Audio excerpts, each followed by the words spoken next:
समस्त जनकल्याणे निरतं करुणामयं नमामि चिन्मयं देवं सद्गुरुं ब्रह्मविद्वरम्.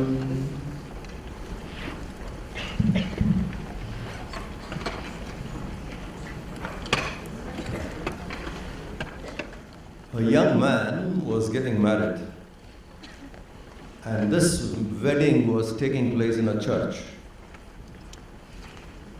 So he called the priest and he said, listen, there would be at least 500 wedding guests who would be attending the wedding, and in front of them I have to take this oath, the wedding vow.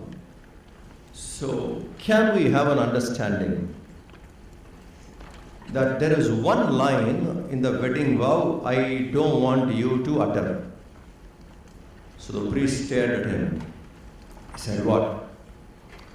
The line which says, where the bridegroom tells the bride, the bridegroom tells the bride basically, that all my life I will continue to love you and I will not even look at another woman forever till you are alive.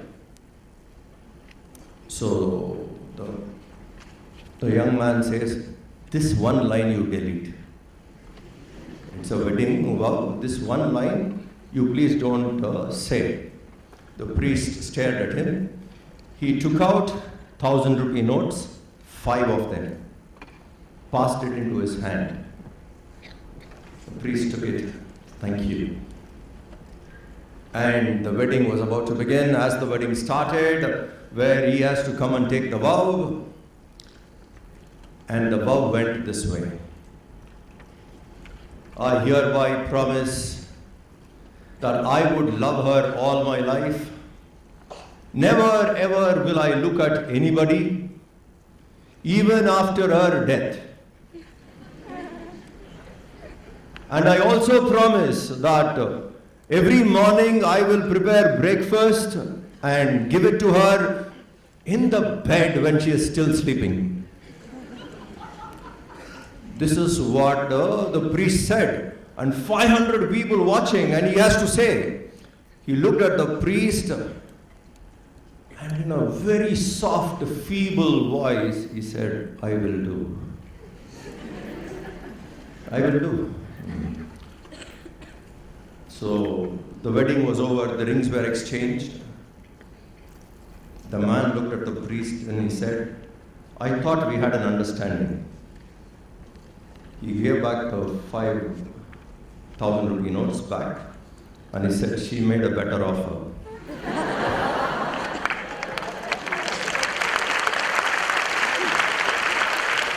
She made a better offer. Here I pledge, you understand? Here I pledge, here I promise that I will look after. This is not how. This is not the way love works. That each one bribes the priest to have a better comfort. Pledge is not this way.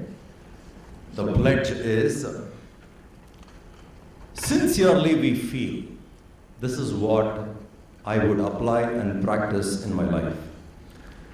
So the first 2 lines of the pledge is, we stand as one family bound to each other with love and respect. This is a very, very powerful line if you think deeply. We stand as one family, bound to each other with love and respect. Anywhere, wherever we are, let's say in your family, in your school, in your college, the work area, or to the organization you belong, in the Yuva Kendra movement, or the youth empowerment movement, in the mission, in a team to which you belong, in all these areas, the strength is togetherness. The strength of a team is being together. In togetherness is the strength, and love and respect will bring that togetherness. If togetherness is not there, united we are not, we break down, and then the very ambience which is created by not having togetherness will destroy the peace, the harmony, and people who are there would not like to perform well, would not like to give their best. Because the spirit of togetherness brings out the best. When you know in your team, each one is standing for you. That when you want, there is a team supporting you, there's a team backing you. So togetherness, if it is there, each individual is motivated to bring out his best. So for our success in our life, wherever we go around, be it in the corporate world, be it in the business world, be it in school, college, wherever, the spirit of togetherness is very important. So we have heard this, united we must be, united we must be. But we fail to understand, to be together, you need these two aspects, love and respect. If there is no love or respect there, then togetherness will not be there. United we will not. Then the team is in discord, disturbed. What happens when togetherness is not there? The individual becomes more important. In a team, that's a dangerous quality, a dangerous trait. If a person in the team feels I am more important than a team, I tell you that individual may succeed, but the team may not be successful. So in working together to achieve something, we must always keep the interest of the team or the family above us. Yesterday in the play 2047, the party which brought the country up was Desh Premi, if you remember. That's the name of the party. And the slogan was, nation above self. Nation above self, not me. My nation is more important than me. So this kind of a thing can come only when there is love and respect. If love is not there, respect is not there, we will not feel like being even friendly with people. You like to be friendly and you get hurt when these two are not there. Among friends, suddenly you feel hurt, you feel low, you feel disturbed. Why? This aspect of love and respect is probably diminishing. If at least one stays there, love stays there, the team can still survive, the relationship can still survive. If respect stays there, love diminished, respect is there, still it can survive. Because if there is respect, respect will slowly bring back love. If there is only love and no respect, very fact that there is love which will bring back respect too. Both will come back. You see, whoever has these two in life, gets these two, love and respect, you will see them very friendly. You will see them being liked wherever they go. And there are people who are always with them, ready to work, to do, if these two qualities are there. In a leadership, if you want to be a good leader, these two are very, very essential. If you can develop these two qualities, love and respect in the team, after that the team can achieve many things. If this togetherness is not there, then with that team to achieve would be difficult. So as a pure management, leadership, training point, we need to develop these two. If you can, when you interact with people, see, now I'm talking about basic interactions. You can start trying it in the camp. In this youth convention, you are meeting so many people. Start talking to them with respect. Don't belittle people. Be friendly. Don't belittle people. Everyone has their value. And when you can generate that respect, you invoke that respect. You give respect and you invoke that respect in the other person. Same way you give love and invoke that love, then you become a good leader.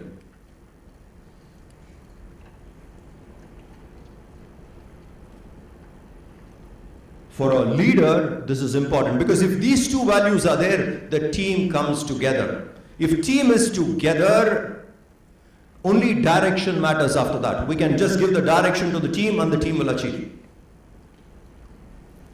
So, whoever has these two qualities, you will find a lot of people around them and they have a large team. And that team can achieve. You need human resources. You need human power. To do something, if we want to achieve, we can't do it alone. You need power. You need strength. If these two qualities are there, you will have that human resources with you. If these two qualities are not there, then it gets very difficult. There are some people who are well respected but not loved. I have come across quite a few people, very greatly respected. Sometimes the respect is more out of fear. Respected but not loved. I find most of them who are only respected and not loved turning out to be very bitter. They become very bitter. Their interactions with people would be very bitter. Because if there is no love in you, there is no affection in you, you will be very bitter. I have come across well-respected people but extremely bitter. Probably they are respected for their knowledge, probably they are respected for their scholarliness, but not loved. Whereas some people who are loved, not respected, loved. They are loved but not very effective. They are loved but they can't do much. Very friendly with everyone, but can you achieve something? Not much. Nobody listens to me. But they all like me, but nobody listens to me. Now that's a poor trait of a leadership. A leader says, they all like me, but nobody listens, nobody obeys what I say, nobody does what I say. If a team leader has to say that, just imagine the condition of the team.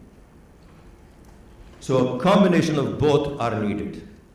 Whoever can develop these two will make a good leader, and when these two are considered as a great value, that team becomes stronger. So we need to develop these two. We understand togetherness is strength, togetherness we can achieve many things, but the main elements of keeping things together is these two values, love and respect. I found a very nice quote of Swami Vivekananda. This only shows how humble he was. Vivekananda ji says, I give my salutations to all the masters of the past. Whoever was there in the past, to all of them, I offer my salutations today. I offer my salutations today to all the living masters. Whoever is living today, who is a master, I offer my salutations to them. And then he went out to say, I offer my salutations to the masters who will come in the future. That's very, very, very humble of him. He won't even meet many of them. Probably in his lifetime some more may turn, but to whoever is coming in the future, even to them I offer. This is respect. A great respect for anyone who is going to rise up to the higher levels. He had that respect. This way we should keep in mind, we must respect. What we do is, we suddenly somewhere when we feel inferior, this is how it happens. when you do not respect yourself, you feel slightly inferior, to cover up the inferiority, you will pull down others. Please remember, if you see someone pulling down others continuously, it only shows a trait of inferiority. That by being inferior, you keep pulling the other person down. Because that way you feel better. So that is wrong. So we must generate. Try this and you see what difference it can make to you personally, to the team, or to with the people with whom you interact. It can make a great difference if we have these two. And in this world, we have to keep this in mind. The world which the Lord has created, the creative power of the world, the creative power of the world is so majestic.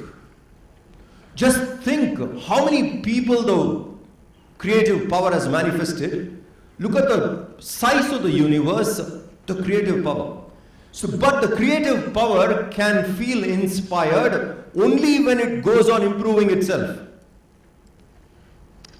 Try and understand what I'm telling you now. The creative power can feel inspired only when it goes on improving upon what it has created. So if, let us say this great talent has come out, manifested. The creative power has manifested as a great talent. It will not stop with it. In time, it will try to improve upon that talent. It will create someone else who will be better. Continuously, the creative power of the universe will go on improving upon its creation. So you have come here on the platform. You have your time. You may be much better than many of them. The creative power has improved upon so many of them and brought you up. So you look taller than most of them. Very good. But the creative power, Brahma's power, will not stop with you. It will improve upon you. In time, you will find someone else coming, being better than you. At such times, you should know to admire. Because you came, you had your time, and someone else is doing, they are an improvement upon you, because the creative power cannot keep itself suppressed. It will only burst out improving. So the whole universe, you will see talents coming up and better talents coming up, better talents coming up, improving upon the older talents continuously. So it goes on improving. So when you have your time, you should be grateful that you are an improvement of quite a few people. And there would be quite a few more people who will be an improvement upon you. This is beautifully told by Gautam Buddha. He says, it is like all of us are in a ladder. A ladder. A beautiful example. Some people are on the top rung of the ladder, some are in the middle rung, and some are at the bottom. The one in the bottom need not feel inferior or jealous about someone who are few steps ahead. The person whom you are jealous of was in your place some time ago, has improved and have gone there. Don't have to be jealous about them or feel yourself inferior. In time, you will go to the middle rung. When you go to the middle rung, there would be some people at the lower rung of the same ladder. When some are there in the lower rung of the ladder, we need not look down upon them. People do sometimes. We look down upon someone who doesn't have the same talent. Maybe the talent is not there, insufficient, and you are well established. Don't look down upon them. Not worth it. Because that's where you were some time back. They have come to your place. And you have moved forward. And the same thing applies to the people on the higher rung. So if we can keep the ladder and connect the creative power of the universe goes on expressing itself as a continuous improvement. When I see that improvement, naturally I should respect it. Saying, here is a talent which is improving. So that way when we see, we start respecting. And when there is respect, that team would last. It will survive. But only respect is not enough. There must be love. What is the difference, before we go to discuss love, what is the difference between self-respect and ego?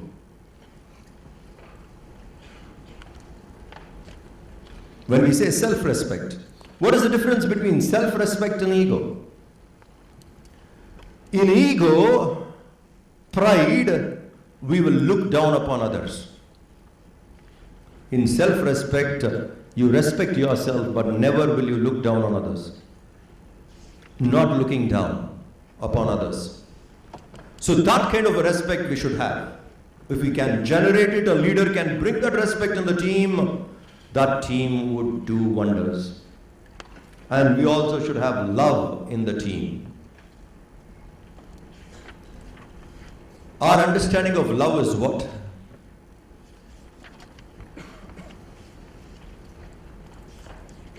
Most people understand love as things that which makes me happy, I love.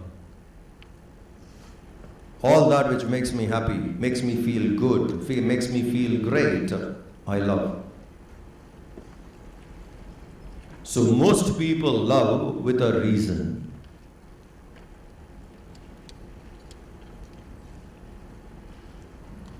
That cannot be love when you have reasons. Love is a very pure quality.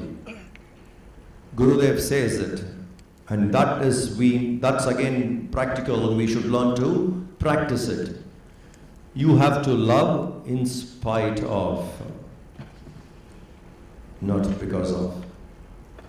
Because of, if you love, your interest is more. When you love in spite of, love has more importance than you. When I love someone because of, I am important, my need is more important, that is selfish.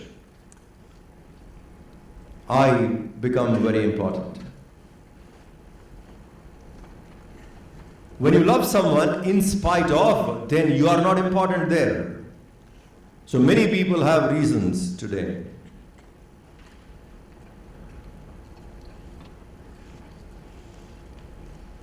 Sometimes, this is fast catching up in India. It was outside earlier. When people are in a relationship, sometimes they call people like us for a outing, hotel, restaurant, bhiksha. I remember once a 14-year-old girl, and the boy must be 14 and a half or 15 years old, are in a relationship. And their parents know me well. So they told me, Swamiji, these two people are in a relationship. And they want to give you a bhiksha. They want to take you for a dinner. Would you mind going with them? The 14-year-old and 14 and a half or 15 wants to take me for a dinner. Very interesting. I said, okay, let me go. Where? At some restaurant there, and we went. So 3 of us are sitting in a table. What an interesting dinner that was. 14 and a half, and a sannyasi.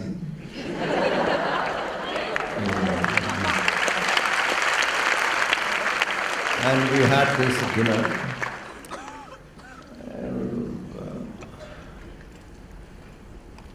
And that restaurant, it was not in India, it was abroad, is famous for Japanese food. I hardly know anything about Japanese food.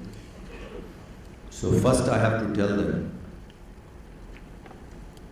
I do not understand this menu, I am a vegetarian. So first be very careful on what you choose. all that was over, then I have to ask this girl a question in front of him. Tell me, why are you loving this guy? That boy had a shock. What a dangerous question suddenly. Don't call sannyasins for bhiksha, that is better. Definitely not of this kind. How long will this take? Huh? Okay, done, thank you. So I have to ask this girl, I asked this girl, why are you in love with him? He looked at me saying, and I could feel the uneasiness of that question. It's suddenly a direct question. So the girl looked and said, her first reason, a 14-year-old. He is tall. Wow!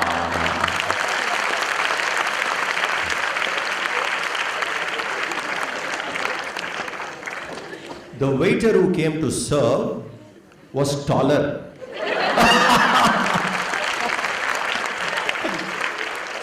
So I asked her, this guy is taller than him. Would you love?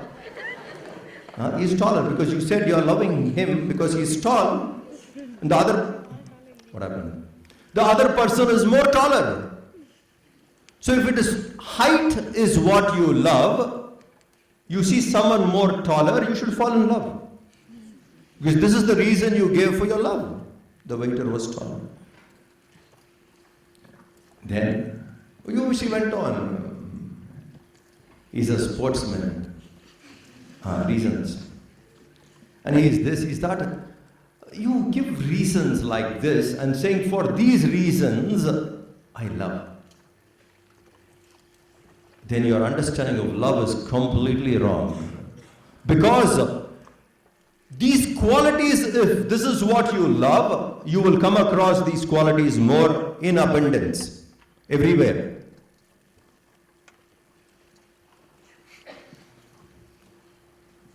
So then this guy has to take her to a place where only short people are there. Sports club? No. We'll go to library only. Think. How can you give reasons like this and say, these are the reasons? You're not even mature enough. It doesn't happen that way. Love is where you give up your individuality.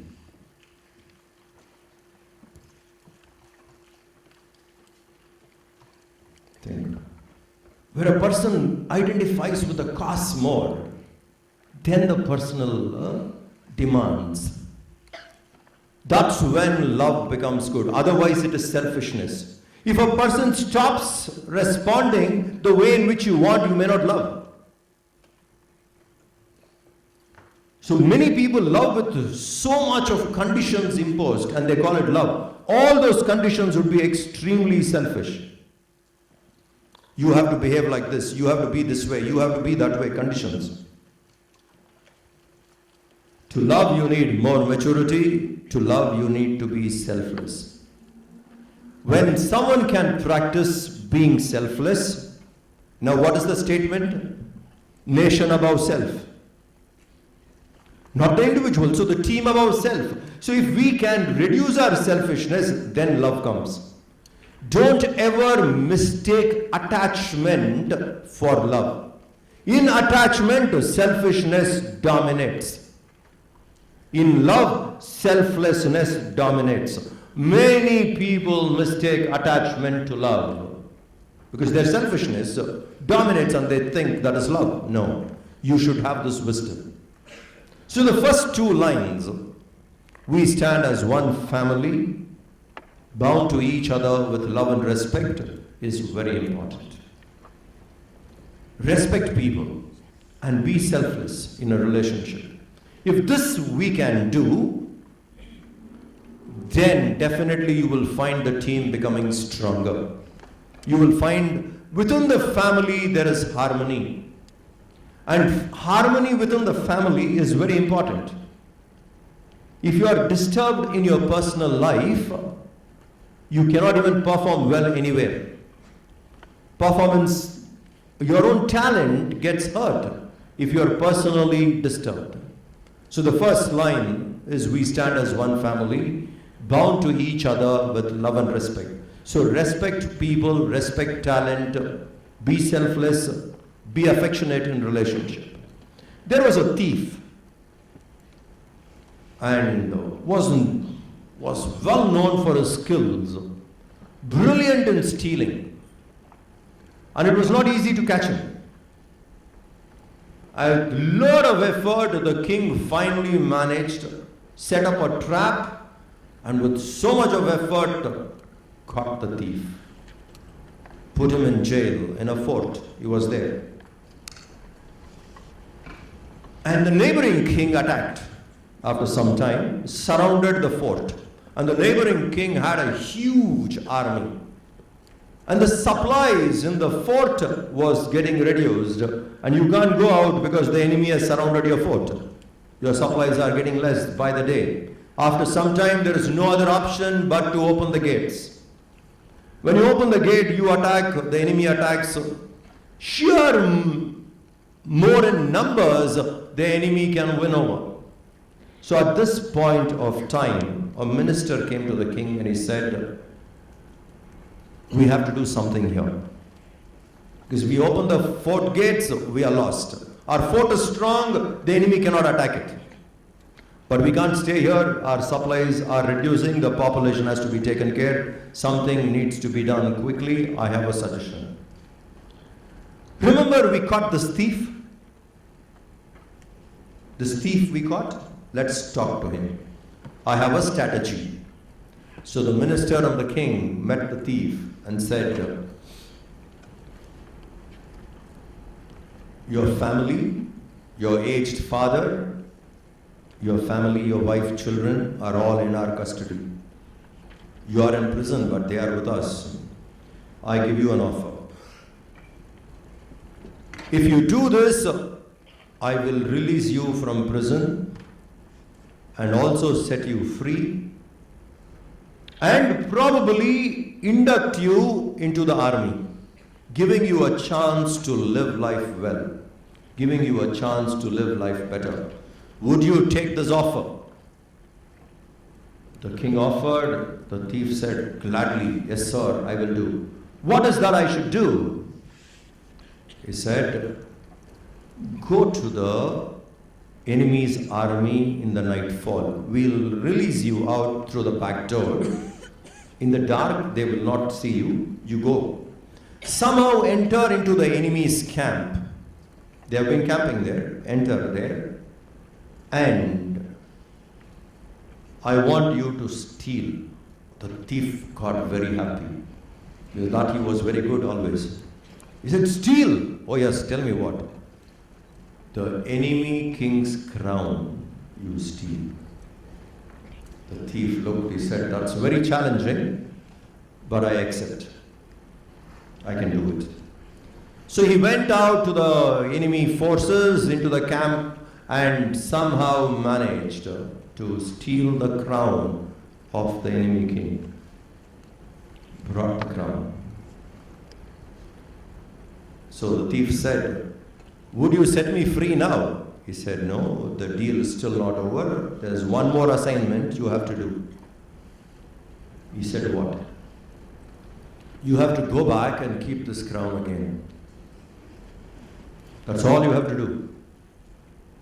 The other king is a wise man. He will go away once you do this. You have to do this. He said, okay, I'll do it. I can go back and leave the crown back there. I'll manage my way. Then will you release me out and my family? He said, yes, you do this, I release you. You are free, your family will be, you can get back to your family and we'll employ you in the army and train you as a good warrior. So just go back and place the crown back. So he says, that's easy for me. He goes, and the king slips a note in the crown, puts a note saying, and the note says, if I can get to your crown, your head is not far. I'm returning the crown back. Think over.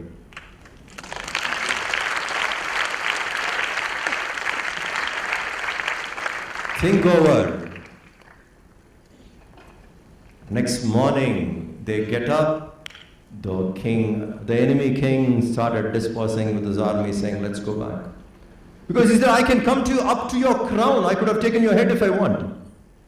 Let's not fight this war this way. Let's respect each other and go back.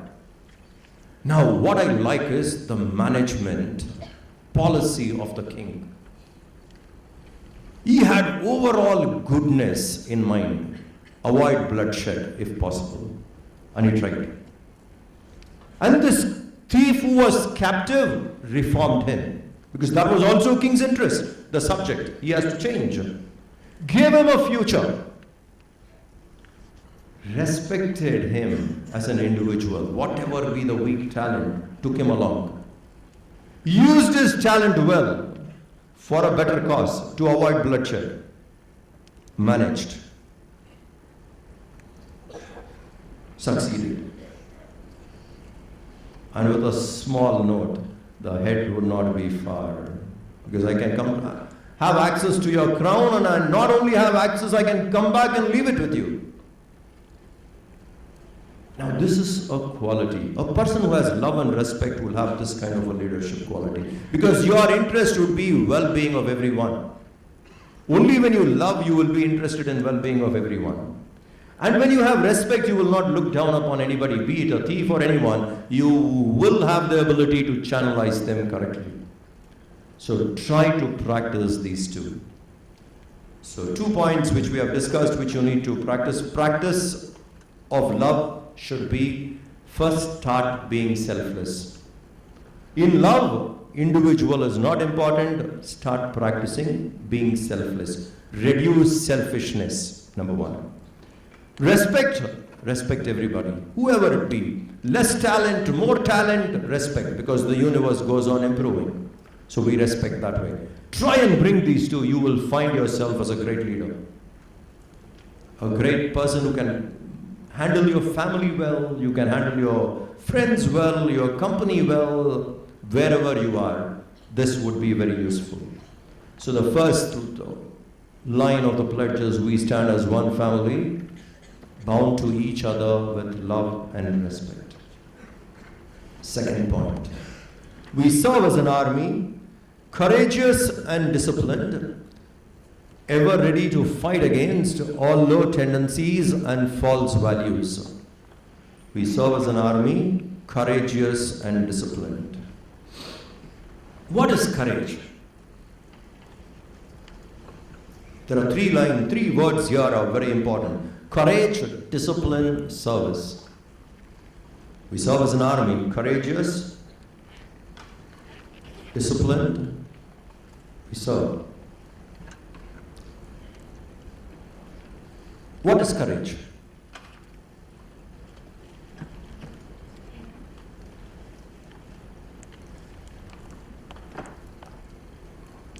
Anybody? What is courage? Yeah. Overcoming fear. Okay. Huh? Will to do the right thing. Okay. You go on a moving flight and you jump off it, skydiving. Is that courage? Is that courage? That is a spirit of adventure. Don't mistake it. I can do bungee jump. Is that courage? That is only a spirit of adventure. I know people who do all this and scared of so many other things in life. For other things they are so scared, but these things they do. So that is not courage. A psychiatrist was conducting a test for the students who were studying masters in psychology. And the question was this. All the students were assembled and it was an important semester. They thought a long question paper would come. And the question paper was only this much. And the question paper had only one question, and the question was, what is courage? So when they first saw, they said only one question, all were happy. And slowly they understood it's not an easy question to answer. Only one question, 100%, 100 marks for that one question. And the question is, what is courage? One guy got up in 2 minutes, just wrote something, and everyone was watching. They did not know how to answer. He got up in 2 minutes, he went and gave the paper to the teacher. And the answer was, this is.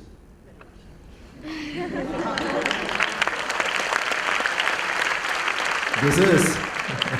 What is courage? This is courage, sure. Is that courage? That was quick-wittedness. You can't call that courage. But technically you can defend yourself. I have answered your question. Courage comes from your values. Courage is not brutal strength. Brutal strength is not courage. Brute force is not courage. Courage comes from values. And that is very, very important in life. Overcome fear. Don't live life in fear. Living in fear, never your best will come out. Living in fear is being a slave. Living a life of a slave. Always scared of something. Always worried. That's no good. Living in fear. We need to overcome this. Basically, to overcome fear, knowledge would be very useful. That's the basics. If I have knowledge, right understanding, fear will go. Without right understanding, fear will not go. Understanding life. Clear understanding about life, clarity, can make us overcome fear. How clear are we about life? Life includes death. How clear are we about all this? How clear are we about what is our understanding about the world in which we live? The nature of the world in which we live? Or the design in which the world is created? How clear are we? A simple example. The world is created in one particular law. Of many laws, this is one of the very, very important, prominent law, that nothing stays the same in this world, everything changes. That's the law of the world. The world is designed that way. You and I can't do anything about it. It is created to change. The world is created to continuously change. This is a law of the world. It's just like sunrise. The sun has heat and energy. The fire has heat. Sugar has sweetness. It's a universal law. Like that, the world is continuously changing, is a universal law. Now, when I live in this world, I'm scared of change. If things change, I'm scared. No, there's something wrong in my understanding. I have to understand the world in which I live is continuously changing. I must know to accept change. I must develop the ability to endure change. That's the solution. I should know to develop that ability to endure change. If I don't endure change, if things are changing and I'm not ready for it, I am going to be unhappy. So in a changing world, the world is designed that way, I should know to accept change. So we should know to accept it. Now you see how clarity comes. Yes, things in the world will continuously change. I have no choice. There's no option but to face change. Then when things are changing, I will not get disturbed. I will not be scared. I'll accept this has come. When I accept change, I overcome fear of losing. That's one of the big fears people have. Losing something. You want to have something, you want to have it with you, and then this fear that you will lose it. Losing. I don't want to lose this. There's a great fear. Change. I want everything to be just this way. I don't want it to change. When it changes, I find something lost. Youth. In a youth club, they had life membership.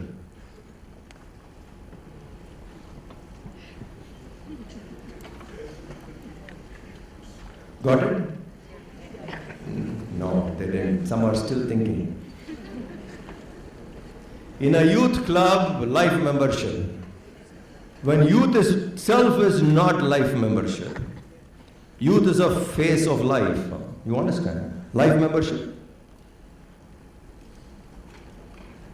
It changes. So youth will change. Youth will go. Childhood would change. These changes can't be avoided. We can't be scared of change. We should know to meet change. So knowledge can throw light in different aspects in which we are scared of. Clarity in those areas will make us fearless.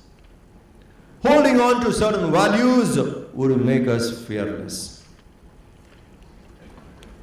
In the same pledge, there is, again, Gurudev repeats the word courage. So I will talk about courage a little more in my next class, next session. So we serve as an army, courageous and disciplined. Now service. Service is very important. What we are today, what we have benefited today is because of so many people have served. Take it from your childhood to now what you have gained. So many people have come forward to serve, and we should feel privileged to serve. When we get an opportunity to serve, we should feel privileged. Here is an opportunity, let me serve. And when you serve, there must be discipline. Service should not be done with arrogance. That I serve with an air of arrogance. That after all I am serving, let me do. No, it should not be done that way. Few years back, there was this super cyclone which attacked the coast of Orissa. Some of you would be very young at that time. And it was and the gale, the wind which was moving was 310 kilometers per hour speed. 310. So you can see that lamp posts were uprooted. That was the power of the wind. And it did destroy, harmed the Orissa coast. So at All India Chinmaya Yuva Kendra, we decided, Guruji said, the Yuva Kendra members across India in turn should go to Orissa and serve there. So in different turns, we went there to serve. And I was there in one village with a group of our Yuva Kendra members. We took some supplies, collected, was giving. One man came to me. And I could see the kind of pain in his eyes, agony. And we were standing there, and whatever we had, we were just sharing, giving it to everybody. He came, he looked, and that eyes had so much of pain.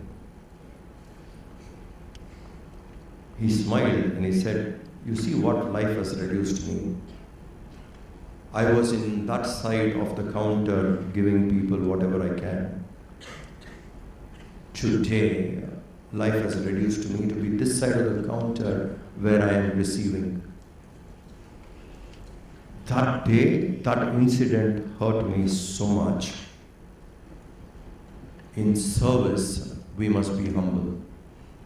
When we serve, we must be humble. The person who is receiving your help could have also been somebody. And God has given you that ability. Be thankful to Him. Be thankful to Him, saying, "Thank you for giving me this ability to serve. I feel privileged to serve whatever I can. Not that I have the arrogance that I am serving and you are a recipient." That is not good. So service must have humility. Service must have gratitude to God for giving you this opportunity to serve. There was this person in America, a great philanthropist by name Rockefeller. Rockefeller, a great philanthropist. His book on his life is very inspiring, where he talks about The way in which he organized charity much later in his life. The way in which he organized charity. And the charity is not something given. He knew the art of recycling charity. When he gives something, he made sure the person, the beneficiary, gave something to someone after some time. He designed a plan that way to serve. Or a great philanthropist did great service. This man, much before he became a philanthropist, met Swami Vivekananda. When he met Swami Vivekananda, he came and met him, and Vivekananda looked at him, did not recognize him. Think. For you to understand better, let us say, Steve Jobs or Bill Gates. He's still alive. Bill Gates. Bill Gates meets you.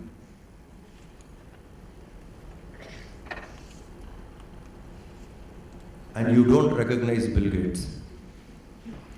He comes and meets you and you don't recognize Bill Gates. He'll have a shock, isn't it? You don't know me? I'm Bill Gates. Who? So Rockefeller had a shock. He went to Swami Vivekananda, the richest man of America at the time. And Vivekananda looked and he said, I'm Rockefeller. He said, so? So what? I don't know. So? He said, I'm the richest man. He went away. Rockefeller could not accept that a mendicant who has come to America did not even acknowledge him. Felt extremely hurt. Next day comes, brings huge money, bags of money, and says, this is what I want to give. Vivekananda takes it, the cover or whatever, keeps it there. Rockefeller tells him, you can say thank you. I gave you something. You can say thank you. That much you can say. Thank you. Vivekananda looked at him and he said, you say thank you. I accepted what you gave.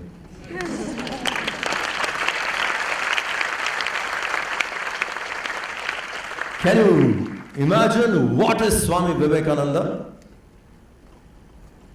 Talking to that time he was considered as the richest man in the United States, and to him, far away from the land, motherland of his, he is there and he tells him, you say thank you that I accepted your money. You know why? He said, my work is God's work. If you don't give, someone else will give. Be happy that what you have earned is used for a noble cause. Be thankful. You see the man? One, we see Vivekananda's fearlessness, his righteousness, and he has to learn that service to God is a privilege. Rockefeller has to learn that. It's a privilege that he has to serve. So service is very important. So let's feel privileged to serve, not that arrogant that I'm serving. And in service, there must be discipline. We cannot serve with arrogance.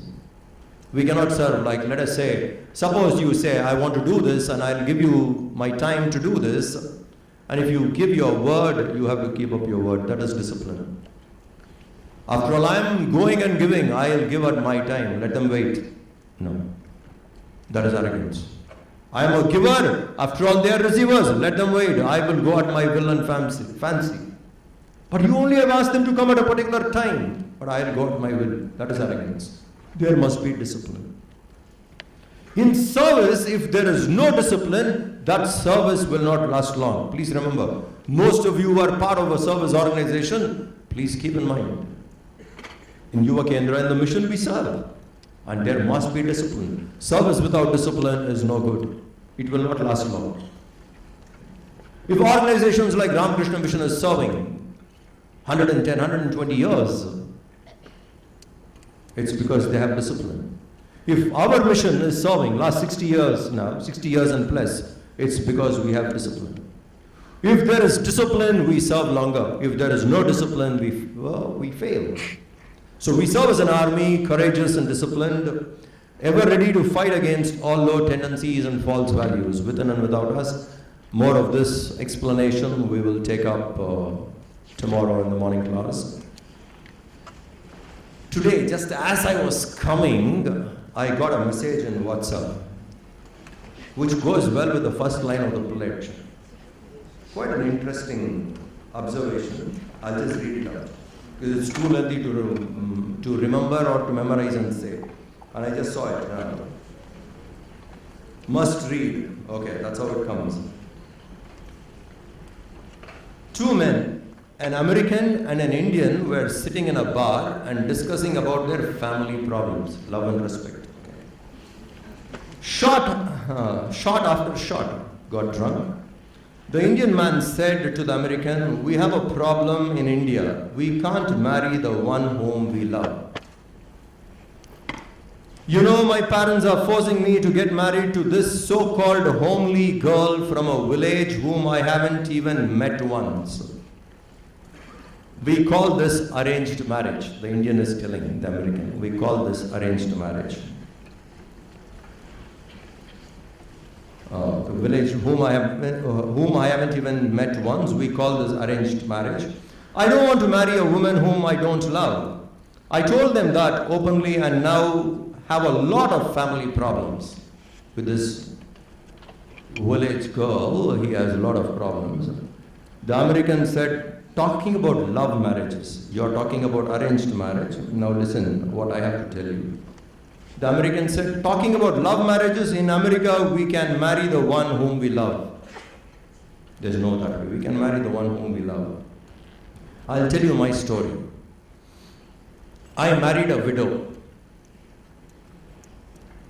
whom I deeply loved and dated for 3 years. After a couple of years, my father fell in love with my stepdaughter. Father fell in love with my stepdaughter and married her. So my father became my son-in-law and I became my father's father-in-law. It's not over, it's not over.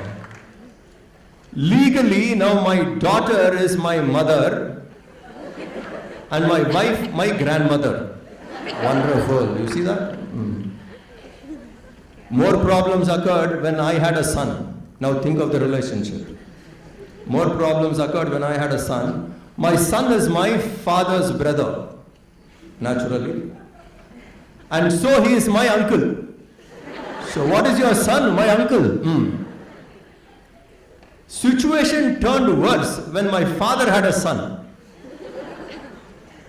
Now my father's son, my brother, is my grandson. Ultimately, I have become my own grandfather. And I am my own grandson.